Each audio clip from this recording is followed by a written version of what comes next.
your blood. Better run, better run. Here it comes, here it comes. Better run, when the wolves come out to play.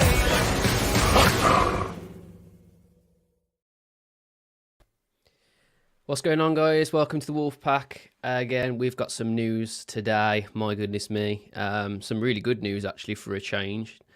Not used to us having good news, guys. Not used to us having good news. So, lovely to get involved with some good news. What's up, Jamie? How you doing, mate? Hope things are good. Yeah, if you're in the chat, no matter what you're on, Instagram, Twitter, Facebook, whatever you're at, please comment. So Instagram chats don't come to me. I have got a separate screen for you guys. So if I miss anything that you guys are saying, I apologise about that straight away. But we've got a lot to talk about. Obviously, Gary's done his press conference, and to be honest, I didn't really think anything was going to be, of any note really. We're against City. There's not going to be much good news other than the fact that we're probably going to get tanked. And hopefully keep the score down. Basically, that's all I wanted. But we got some good news from the press conference, and we are going to talk all about it. So, as you can see, Liam Keane, the wonderful Liam Keane, posted all of Gary's press conference details, and we're going to go on about all of him now. If you want to talk, feel free to talk. I'll pop your comments up if you're talking over on YouTube or Facebook. And I also have to say as well, we are only a few subscribers away from a big number. So please go over and subscribe to the channel. It's absolutely free. Just go over to YouTube, hit the subscribe button, bosh, done. And give us a like as well. And all the fun things that you know about. Hope you're all good and having a good day, guys. Let's get into this. So, first of all, let me get my mouse out of the way. There we go. Perfect. There we go. It's out of the way now. Sorry about that. Right. Sorry. We are talking, of course, about Doyle finally keeping that thing that we all knew was going to happen. We all knew it was going to happen. Doyle was going to sign. But you know what? Now we're making it official has made a massive difference in terms of him going forward and everything. Really good to know that obviously he's going to be playing for us next season, and we've got someone in the midfield that we can really rely on and everything. And obviously Gary liked to talk about that because it was huge news that broke. He says, "I'm pleased, delighted, it's all done. He's played an important part for us this season. He had to be patient, and we found ways to get him into the team." So yeah, talking about that quote straight away. First of all, I love that about Doyle, to be fair, this season. He really did have to stay patient, but you know what was really amazing is that he did. He really made sure that, when he was called upon, he was ready, and you saw that pretty much throughout his first game, really. And he's just grown as a player. So I'm really excited to see what, obviously, Gary O'Neill's going to do for him going forward. What else? So the next part, he says his obvious strength is with the ball, and I think we can make that better. We need to get him to a point where he always impacts the game with the ball, and I know how hard he'll work at that. That's the main thing about Doyle for me, is that when he's on the ball, he is a phenomenal midfielder who, he's not the quickest or whatever, but he's tricky enough to get some space, and if you give Doyle too much space, he's going to thread a good pass. And to be honest, we've been missing players like that for ages. Someone who just can just pick up the ball and calm the game down and everything. It kind of reminds me of Matinho a little bit, in the way that he'll just stick his foot on the ball and chill the game out. Shane says, have you seen the link to the new Wolf shirt this season? If you have, what do you think? From what I think, Shane, of the link I think you're talking about, it's fake because the one I've seen, we still have Castore. Don't know if that's how you pronounce it. Is it Castore? Castore sounds like it's like a Spanish thing. It's definitely not. It's an English thing. So Castore. Yeah, we're not with those guys anymore. So I really doubt that shirt's kosher. 4 million, what a deal, says Jamie. Absolutely, what a deal indeed. If you're talking over on Instagram, I did say this, but if you're just joining now, I can't actually bring your comments up unless you're over on YouTube or Facebook, unfortunately. So if you want to bring your comments up and have your little picture on the side, then you will have to do that over on Facebook or YouTube because it doesn't work, which is terrible, but there you go. It is what it is. He says, Tommy's better than I was as a player. He's a great signing for the club. I can't speak highly enough of him around the training ground. Some players are high in maintenance, but I don't spend much of my time worrying about Tommy. A good one to have in the group. And I love that about him as well. Do you know what I mean? He really is like someone you can be proud of to have in your group, because he seems really down to earth, and he's also obviously he's an English lad as well. We don't have many of those. We haven't had many of those in the middle of the park for quite some time, and yeah, obviously Morgan Gibbs-White was probably the one that springs to mind when we had him on board and everything. But yeah, I know that going forward he's just going to get better, and really, really happy to have him on board. Yeah, so Doyle bargain. It's a very good value and a good deal for us. How much of a good deal it is depends on me and Tommy. Mate, 4 million for him is ridiculous. And I know that obviously it was kind of a part of a deal with Matheus Nunes and everything. But when you actually think about what Matheus Nunes has bought to City and what Doyle's bought to Wolves, it's, chalk and cheese, isn't it? Absolutely ridiculous. And to be fair, I couldn't be happier with that deal, because Doyle would be a lot more, I reckon, if he managed to get into the City squad and he played the way he has for us, he'd be a lot more expensive now. So we got a really good deal there. Jamie, what one player would you love to sign this summer? We did a live with the Wolfpack episode, the Wolfpack podcast live episode, and we talked all about that.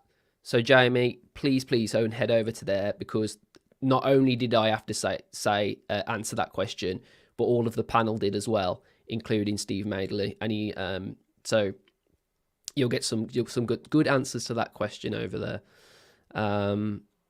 They also have a buyback deal for next 2 years, but that wouldn't involve the 50% sell-on fees. Yeah, I mean, when you're dealing with Man City, there's always going to be some little inclusions as well. But I think, I don't hate them, to be fair. I it's not like they're damaging to us, really. And to be fair, just getting a midfielder of his caliber, of his age, for that much money, you're going to expect some drawbacks, but I don't think the drawbacks outweigh the positives. So, buzzing. Here is where it gets bloody interesting. This is going to be very interesting indeed. Team news: Bellegarde, Neto, and Santi Bueno are all back in full training. Let that sink in for a second. Bellegarde, Neto. I think that's the biggest one for me, Neto. Knowing that he's back in full training is absolutely unbelievable. And then he goes on to say they could all play a part this weekend. They're all fit and available. Now, I've said this before on various videos that we've done. I don't take what Gary says about fitness without thinking, there's a bit of me that thinks that that's probably not as cut and dry as what he's saying. A couple of times now he's gone, yeah, Cunha's going to be fit. Yeah, this guy's going to be fit or whatever. I think he's just trying to please the masses, to be fair. I don't think Neto will be available tomorrow. But knowing that he's in training is very, very positive. And he's not lying by saying that they could take part this weekend. It's more sort of... it's clever in what he's saying. Because they could take part, not necessarily meaning that they will. But yeah, that is phenomenal news. And out of all the things that we're going to talk about at the press conference, that really for me is like news that really took me by surprise, to be fair. We've suffered this season with so many setbacks with injuries and everything. And Neto was a big one for us, I thought. I think if we'd have kept a fit Neto, we'd have had some much better results this season. And unfortunately, it's just one of them things. But yeah, is anyone chatting over on Instagram? Feel free to chat on Instagram. I've got your chat over here. It's a completely different segment. Quickly go through. God, there's loads of you joining. Yeah, feel free to comment over on Instagram as well. I won't be able to pull your comment up like I can here. Hey guys from Spain, says Sativa. Sound mate, how you doing? Jealous, to be fair. Although it's probably raining, ain't it? Yes, WWFC Design over on Instagram. Gave me a little heart. Thank you for that, mate. Very much appreciated. Yes, so, on City. Tomorrow will be a much more difficult test than we faced in September. They will be expected to get maximum points to get the title, but we're going to give everything we can. We'll need to be close to perfect. I think he's talking about the fact that when we played them at Molineux, it was such a early part in the season that I don't actually think City went straight at us from the get-go. They were kind of trying to see what kind of Wolves side they were playing against. And I think that it took him a little bit to adjust. Also, they were playing Matheus Nunes, and he just got absolute pelters from Wolves the whole game. So it will be interesting if he plays, for sure. Obviously, he's not going to get as bad of a reception being at the Man City or at the Etihad, but if I mean, the Etihad's not the loudest place, is it? And away fans for Wolves are extremely loud, so I think if he does play, I think he'll still get pelters, I'll be honest. And he deserves it, though. He deserves it. Right. What else can we say about that little part? Yeah, so City are in a place at the moment in the league where, you know, they're really having to battle all fronts and everything, but they're just managing to get points. You know what I mean? They're just one of these teams that, by hook or crook, they will get 3 points. And now they're fighting to obviously maintain the title against, you know, the likes of Arsenal and, I mean, Liverpool's kind of kicked. It's basically just Arsenal at this point, isn't it? Let's face it. You know, they can't afford to slip up, so they will push us a lot more. I think that's what Gary's trying to say. You know, they've got a lot more to play for in this game than they did against us in September. The touchline ban, this is interesting. I'll have an impact, but I'll be in the dressing room with the players, and I'll be with communication with the bench. That's going to make a big difference, I think, against Man City. I think that Gary offers quite a lot on the touchline that you probably don't realise as much, really.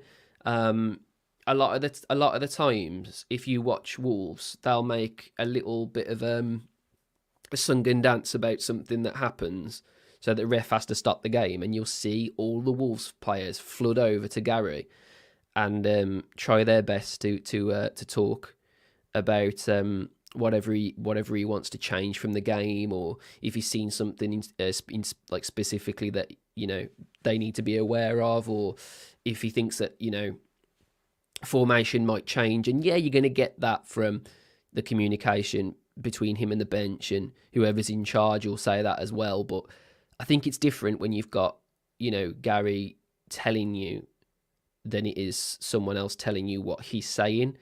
I think that's going to make a bit of a difference, but I'll be honest, playing City's never going to be easier, anyway. And I mean, if we lose this game, are we going to think, oh man, I wish Gary was on the touchline? It would have been a much, more different thing.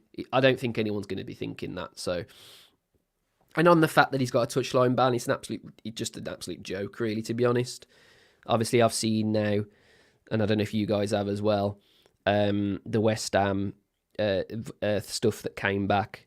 What's it called? Ref Watch, is it? I can't remember what it's called. Some stupid show on Sky where they listen to the mics and everything. Just dreadful. Like didn't clarify anything. Just if anything, made everything just more annoying, that they were so adamant that the think that their choice and their decision was anything but just ridiculous. And yeah, just to get a ban for saying that is just ridiculous, isn't it? I mean, I'm throwing the word ridiculous around a lot, but I can't think of a better word really to describe it all, because it's just stupid, just dumb. Nice. So he says, we're looking forward to it because City are the benchmark. It's the ultimate test. And I'm looking forward to seeing how we deal with it. Yeah, I mean, you look at the game against Luton and you think, you know what, there were some positives there. And there's a lot there that we could take to games like City. Some positive play from every player, really. Yes, Andy, how you doing, mate? Evening, hope you're well. Neto back. Mate, Neto is in contention to be involved tomorrow. I don't personally think he will be, but the idea that Gary's said that he's training, he's match fit, and he's ready if they need him, it would be pretty awesome to see that, wouldn't it? Rain stopped 2 days ago, bright and sunny. Jealous, absolutely jealous. Not the nicest over in England, mate, I tell you now. Cool. What else have we got? Uninjured players. On returning injured players, I won't take any risk if you're not fit, but if you are fit, what are we waiting for? They all want to play and to be part of the group. We've missed them, and they've missed playing. Exactly that. If they look fit and they're out and they're up for it, then really they should play.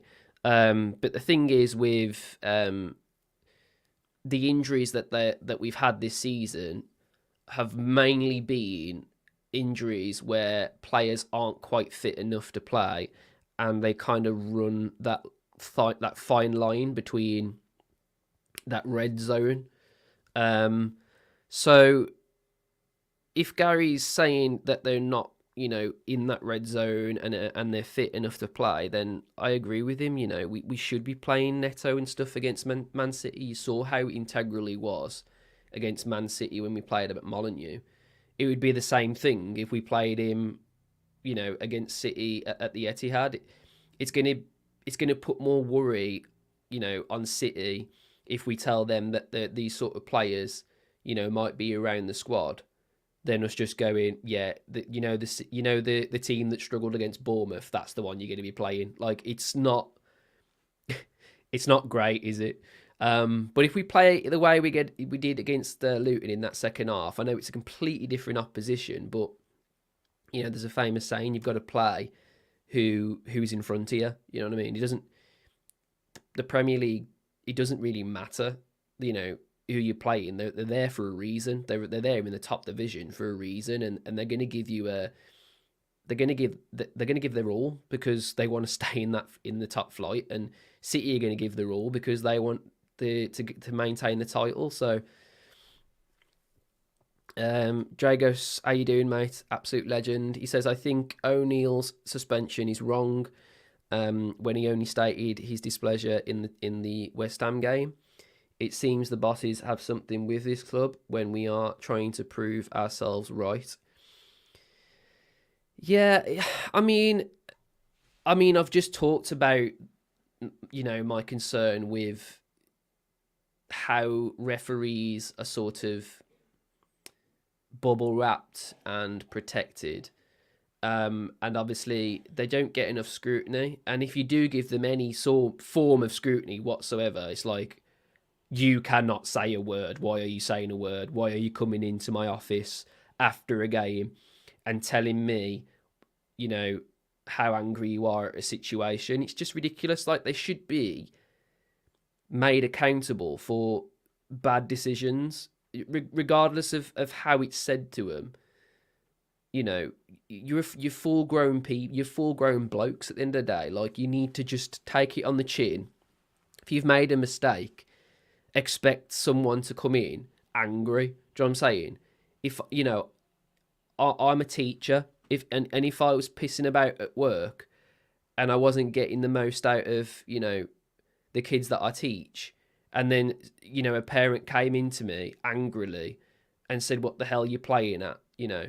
I'd be like, what, fair play. Like but if it didn't warrant that, then I'd be annoyed. But what I'm trying to say is, no matter what job you're in, if you're not doing your job properly, and and it's a constant thing, and it really matters.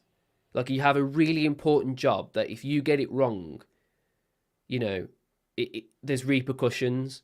And I'm sorry, if you can't be accountable and responsible for those sort of decisions, then you're going to get these sort of reactions. I'm sorry, not just from Gary O'Neill, but from everybody.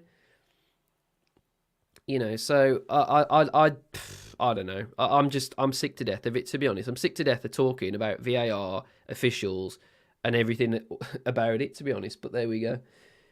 Predicted lineup for tomorrow, says Lewis over on Instagram. I think we'll play Jose Sarr. If Santi Bueno is back, I think he should go straight back into the lineup, and we go for a back three without this hybrid role with Lamina. We should play Kilman, Tati Gomez after that incredible game he played the other day. I'd play my wing backs as Ait-Nouri and Semedo, if I'm honest. I wouldn't risk playing Ait-Nouri further forward against the side like City. I think he's so much better than our other left backs when it comes to being a defensive unit that you can't get past very easily. So I'd play Ait-Nouri further back, if I'm honest, and maybe if we've got a winger that's free, in like Bellegarde or Sarabia, even though he's played poorly recently, he's blossomed in games like this, so maybe he's got a lot to prove. Maybe Sarabia is an option, and we play him further forward instead of Ait-Nouri. And then in the middle, you've got to play Hwang because he's the only bloke who knows how to composed finish. And I think against City, if you're going to get any chance at all, you need to finish your dinners. And he just seems to be one of those blokes that does that on a regular basis, and he's done that all season. Could argue that Cunha's done that as well. I do think that Cunha's better played out wide, where we can cut in and almost be that sort of 10 role as well. I don't think we should start him as a 10, because I think when he plays further out wide, you can see sometimes he stretches the pitch, which he did against Forest. So I'd play him out wide as well. And then I would probably play a midfield 2, depending on how fit they are, of Lamina and Gomez. But I wouldn't be against playing a midfield 3, bringing in Boubacar Traore or even Tommy. I can't play Tommy Doyle, can we? So Boubacar Traore in a midfield 3, and playing just Cunha and Hwang Hee-chan up front as a front two. So there's a few things that we could do. If we go into a midfield three, we play a front two. If we're going to go for a midfield two, we'll play a front three. And it really just depends on fitness and basically whether we can solidify ourselves enough in that midfield, because I feel like we'll be outrun if we're not careful. I think what John was saying on the match preview, apparently Rodri isn't fit. That's a massive blow for City, but an absolute great bit of news for us, because he'll just control the midfield on his own with Kevin De Bruyne and stuff, and we've seen what Kevin De Bruyne can do against us from last season. So yeah, that's pretty much it really. Jose Sarr, Santi Bueno, not Hugo Bueno, Max Kilman and Tati Gomez, Semedo and Ait Nouri. Midfield 2, I'd play Gomez and Lamina. In a midfield 3, I'd play Boubacar with them as well. In a front 3, I'd play Hwang as a 9.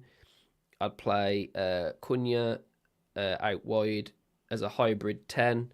And then I'd play Sarabia or Bellegarde to sort of get up the wing and cover areas where we need it. And of course, Jose Sarr in goal. I don't know if I said that already, but I don't think anyone else is going to go there, are they? So yeah, thanks for that in the comments over on Instagram. That was a good little question from Lewis.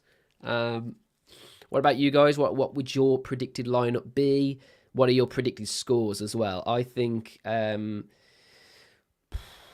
City will win. I don't think Wolves are going to make it as easy as people are probably expecting, especially with a bench as strong as it could be. I wouldn't be against a 2-1 to City. But if I thought that Wolves were going to get anything out of this, I think it's going to be one of those games where it's going to be a high-scoring game, and it's just up to Wolves to get the last goal. I don't see us, turning them over like we did Chelsea or anything like that.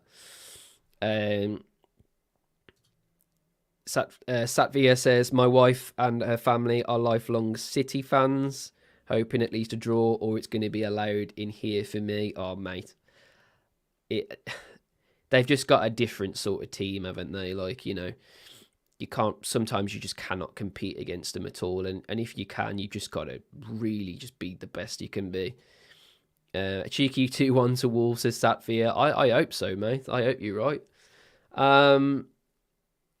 Lewis says, thanks for a detailed response to my question. Sorry if I joined late. And you've already answered this. Thoughts on the Doyle signing? And what other positions do you think that need the most investment? Yeah, I've talked about the Doyle signing, absolutely buzzing for that signing. I really genuinely think going forward, if we've got a midfield of his calibre available at all times, even as an option from the bench, it's a massive deal for Wolves. Definitely something that we all knew he'd sign after we got that bit of information that he was only going to be 4 million. It'd be absolutely ridiculous if we didn't. What was the other part of the question? What other positions do you think need the most investment? Well, it's pretty clear to see really that yes, we're scoring goals, but we're scoring goals in a very fluid way. We're scoring goals by getting a front three cooking essentially, and if 2 or 3 players aren't cooking, we struggle. So for me, we need someone who's a prolific goal scorer. Obviously, they're not easy to find, but someone who's proven it, in the past in the Premier League, or even just proves it currently in the Championship. Because you look at the golfing class, obviously, between Premier League and the Championship, and you do always say to yourself, well, they can do it in the Championship or whatever, but can they do it in the Premier League? And yeah, sometimes that's an argument that probably I'd agree with. But then sometimes you get some gems from the Championship as well that aren't going to cost you an arm and leg, but they will obviously, create enough goals for you and some options going forward. So in terms of positions that we need filling, 100% a striker or two, a midfielder if Joe Gomez goes. Basically, someone to replace anyone if they go. So a left back if Aït-Nouri goes, a winger if Neto goes, and obviously, regardless of anything, we need another centre back because Dawson, we don't know what he's going to be like after his surgery. We don't know how long he's going to be a footballer because he's not getting any younger either. A centre back would be a good one. Obviously, we know Mosquera's doing really well, but it's one of them really. I wouldn't want to put all my eggs in one basket on a player that's doing well in the Spanish league and then just expect them to do the same in the Premier League. I think I know that seems like a contradiction from what I just said about the Championship, but I think that there's it makes more sense to have someone that's used to playing in the same sort of in the same country and everything, because you might think, oh well, the Premier League's completely different to the Championship, but I actually don't think there's much difference sometimes, because it's a bloody hard league, the Championship, and you've got to be absolutely at your game to be able to get out of it. And if there's been players that have impacted that league recently, Wolves should look at signing them.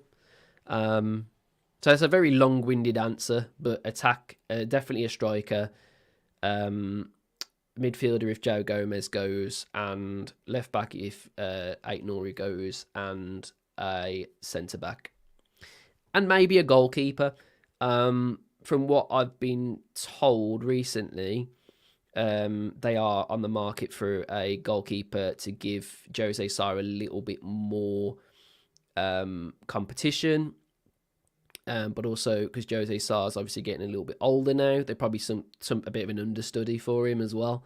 Someone young, but a decent shot stopper. But for me, I'd like someone good with their feet, because we haven't had a goalkeeper that's been a particularly good sweeper, and I think that would transform Wolves. I think with a decent centre back pairing. So yeah, anything else on Instagram? I definitely start a midfield three with Gomez playing a false 7. Sarabia often kills our rhythm, says Deo on Instagram. Absolutely agree with you, mate. A midfield 3 is probably the way to go, but it does obviously mean that we've got to play with a front 2. Whether that sort of makes us a little bit narrow is obviously a problem for us at times. When we've played a front 2, we've looked too narrow, and that extra midfield has kind of not really helped matters. But then, by comparison, the other way around, when we've played a midfield 2, we haven't looked very good because the midfield just gets overrun and whatever. So there's good and bad things to both sort of options. So for me,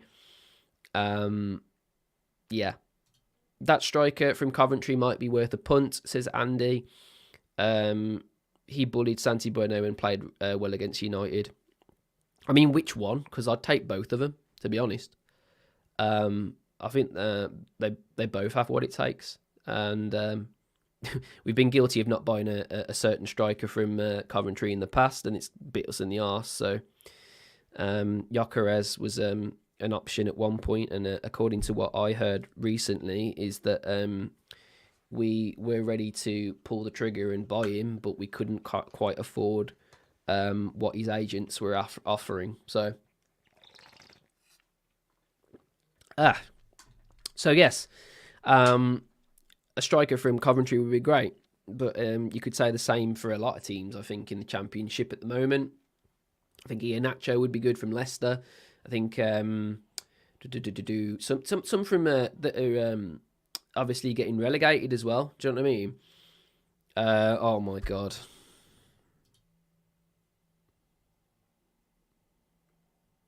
I know you don't mean that, Andy. I know you don't mean that, Andy. Oh, Jesus Christ. My boy. I really, really wish that I really, really wish that he did better. I do. It's a shame. It's a massive shame. Thoughts and prayers for our Lord and Saviour, Fabio Silva.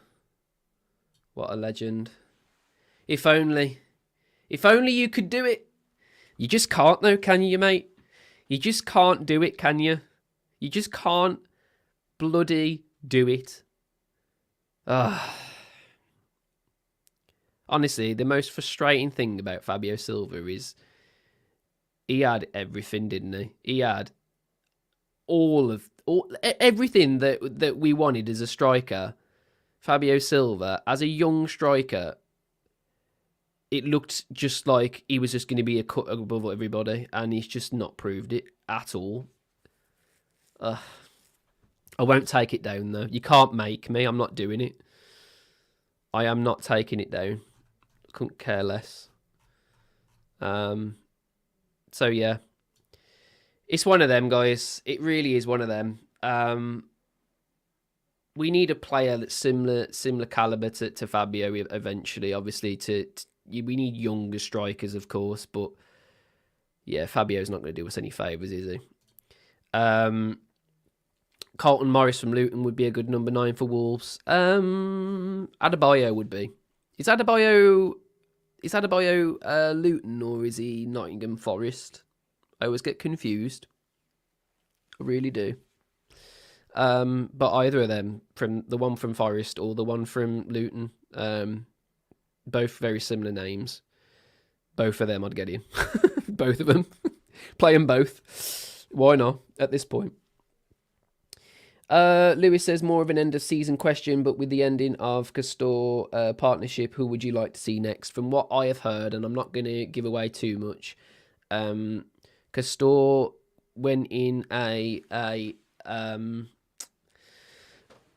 it was sort of like a semi-licensing deal with Umbro. So basically, they can use the Umbro branding. They can use everything that Umbro would give you if you did sign for Umbro, but Castora would also take some fees from that, and they'd also be able to still do like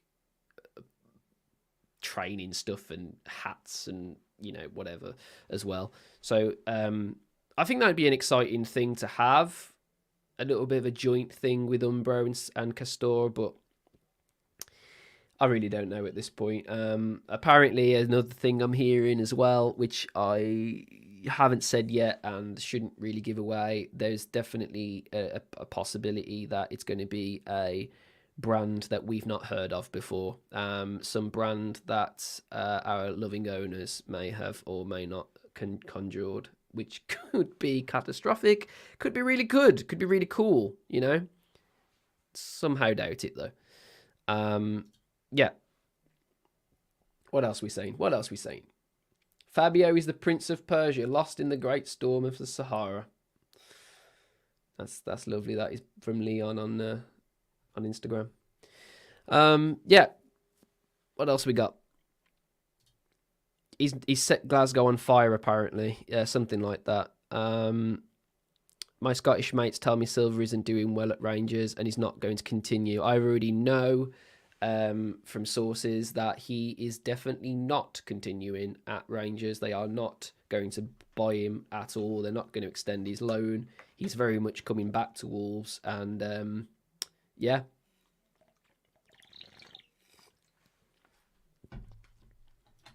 Andy says, are you guys on Twitch? Can't find you if you are. I was thinking about Twitch because I used to do Twitch for gaming and stuff, but the trouble is with Twitch is it like I say, it is more for gaming, so it'd be like needle in a haystack, really, trying to get seen on Twitch for these sort of things. We've got a community already over on Facebook, Instagram, and Twitter and everything, so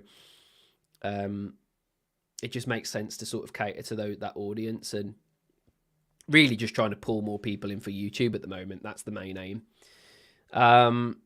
I know it's not much of a Wolves question. Thoughts on Julian's link with West Ham? Well, I know fair well that he's still living in Tetnall.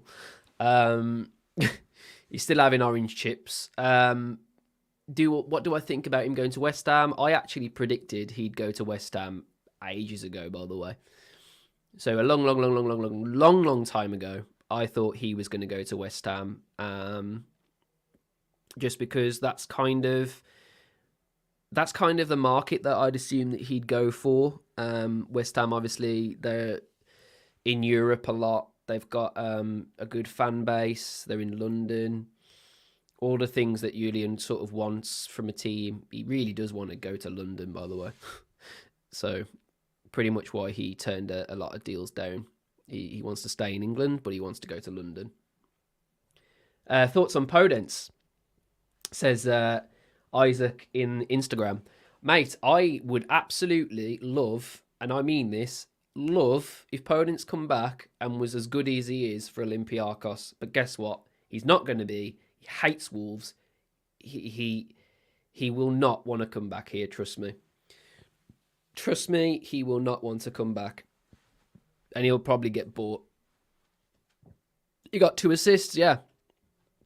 He did, I watched him. He was bloody good. He was really good. But he's so liked at Olympiacos, I could just see him staying there until he retires. I'll absolutely be honest with you. Mostly on Twitch. YouTube works for me too. Yeah, Andy, I like YouTube more anyway than Twitch because it's a little bit more user friendly for people that who don't have Twitch. There's a lot more advertising on Twitch that gets annoying for people and stuff. So we've always kept YouTube as our main home really for that reason.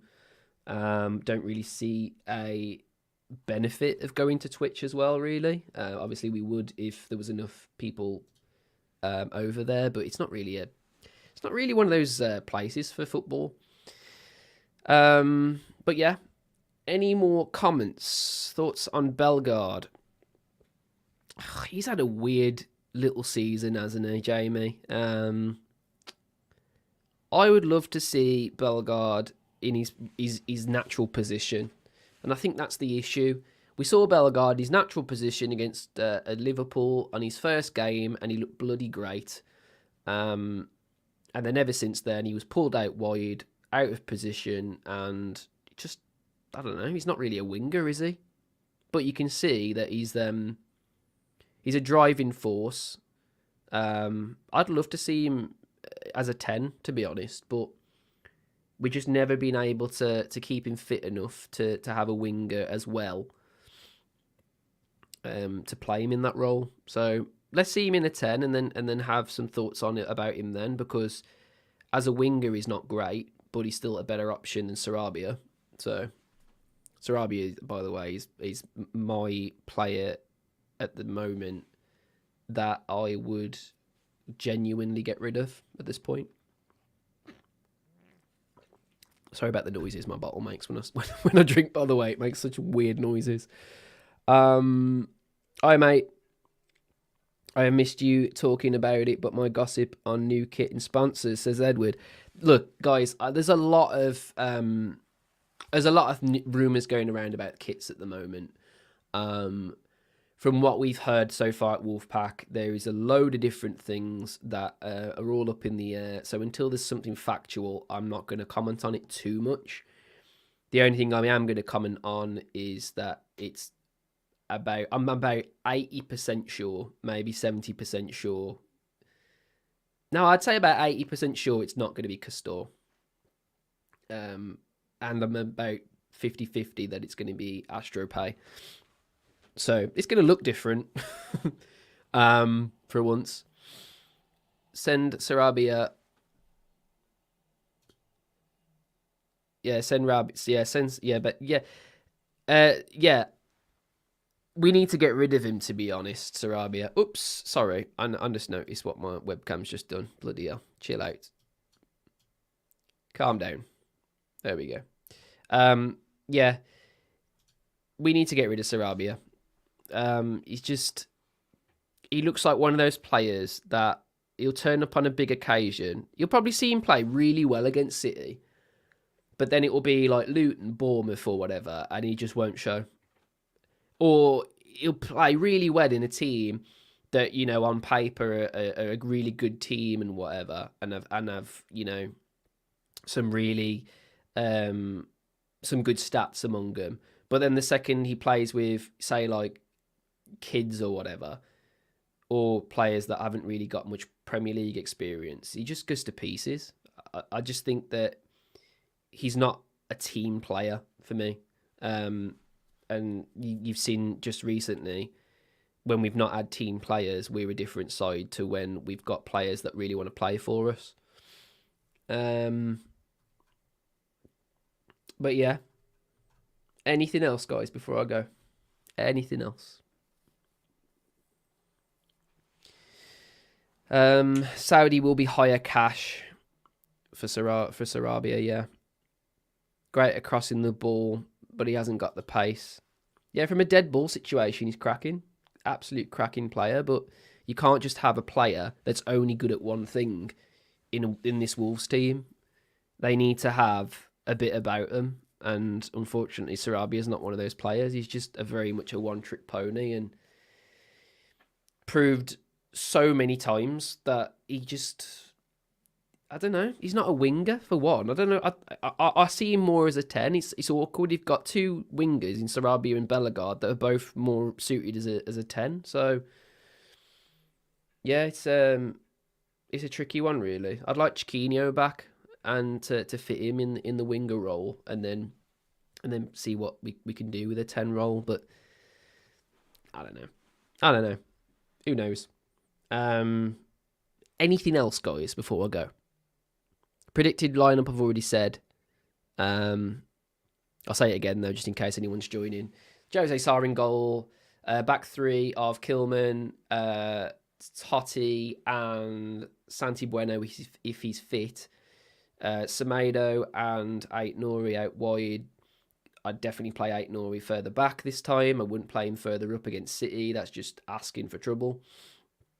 And then I'd play a midfield two of Joe Gomez and Lamina. And then I'd play a front three of Hwang in the middle, Cunha, and if he's fit, Bellegarde. If not, Sarabia. That's it. Basha.